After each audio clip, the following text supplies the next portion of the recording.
Okay, hari ni kita akan baca news yang sangat menarik guys. Very menarik, tertarik.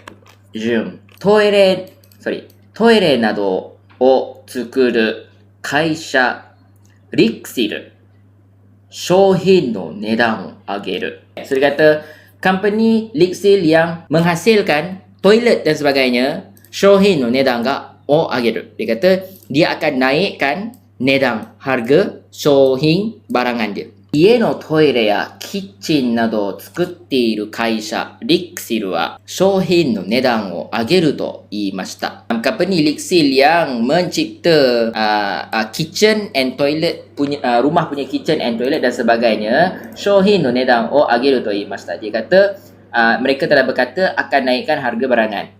アメリカなどとイランの戦いが始まってから材料や物を運ぶために払うお金が高くなっているためです。So dia kata kenapa? Disebabkan Amerika dan sebagainya punya peperangan dengan Iran. Ga hajimatte kara, selepas dia bermula, zairyo dia mono o hakobu tame ni harau okane ga takaku natte iru tame desu. Kenapa dia orang naikkan harga? Disebabkan tame ni reason. Disebabkan semakin mahal duit untuk dibayar demi mengangkut barangan dan bahan-bahan selepas bermulanya peperangan Iran dengan Amerika dan sebagainya.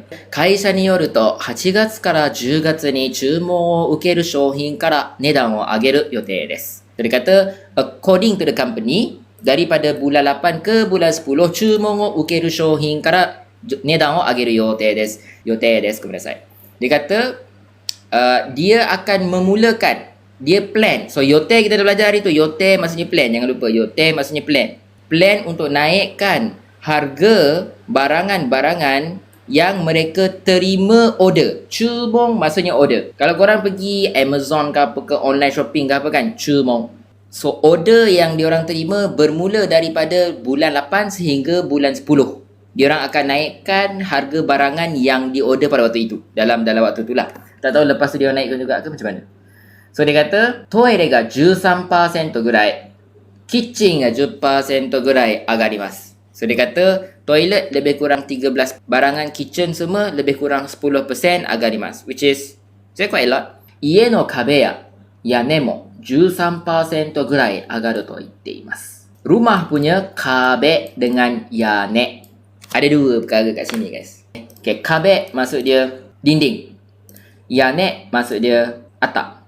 Bumbung. Bumbung is yane, ceiling is tenjo. Lain Okay, lepas tu dia kata 会社は今までと同じようにいいものを作るため値段を上げることにしましたと言っています. So dia kata company tu kata sama seperti sampai sekarang, i mono tsukuru tame demi menghasilkan barang-barang yang yang bagus, nedan o ageru koto ni shimashita. We decided to increase the prices to itteimasu.